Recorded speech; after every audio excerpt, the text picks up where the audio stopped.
কারণ যে শকুন রায় দেশ দখল করছে সেটা থেকে রক্ষা পাওয়ার জন্য। হাসিনাকে ফেরাতে জাহাঙ্গীরের ষড়যন্ত্র, অডিও ভাইরাল। আত্মগোপনে থাকা গাজীপুরের সাবেক মেয়র জাহাঙ্গীর আলমের একটি অডিও রেকর্ড সম্প্রতি সোশ্যাল মিডিয়ায় ভাইরাল হয়েছে, যেখানে তিনি শেখ হাসিনাকে ফেরাতে সারা দেশে ওয়ার্ড পর্যায়ে অরাজকতা তৈরির বিষয়ে দিয়েছেন গোপন নির্দেশনা। দেশের মধ্যে বিশৃঙ্খলা সৃষ্টি করতে নিজ কর্মী সমর্থকদের প্রস্তুত থাকতে বলেছেন।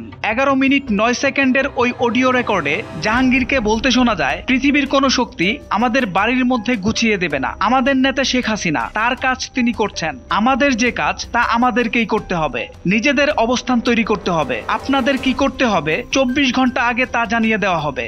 যা বলা হবে আপনারা নিজ নিজ জায়গা থেকে পালন করবেন। দ্রুতই আপনাদের সিদ্ধান্ত জানানো হবে। তিনি বলেন, শকুনেরা দেশ দখল করেছে, তাদের দখল থেকে রক্ষা পেতে নিজেদের সুশৃঙ্খল থাকতে হবে। আমাদের দলের প্রধানকে কিভাবে দেশে আনা যায় সেজন্য সবার মধ্যে ঐক্য, সততা ও সাহসের জায়গাটা থাকতে হবে। আমরা 1 লাখ মানুষ যদি একসঙ্গে হই, কোনো শক্তিই আমাদের দমাতে পারবে না। ওয়ার্ডে ওয়ার্ডে নিজেদের অবস্থান তৈরি করতে পারলে সারা দেশে অবস্থান তৈরি হয়ে যাবে।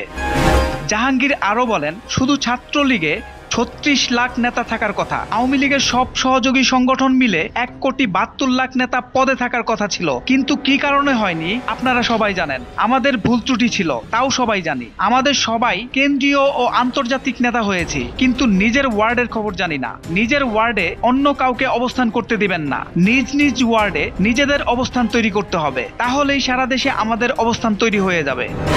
জাতীয় নাগরিক পার্টি এনসিপির যুগ্ম সদস্য সচিব মুশফিকুল সালেহীন গণমাধ্যমকে বলেন, পতিত ফ্যাসিস্টরা নানা ধরনের ষড়যন্ত্র ও চক্রান্তের সঙ্গে জড়িত। ঐক্যবদ্ধভাবে তাদের এই চক্রান্ত মোকাবেলা করতে হবে, না হলে তারা আত্মগোপনে থেকে অপরাধমূলক কাজ চালিয়ে যাবে এবং দেশে অরাজকতা সৃষ্টি করবে।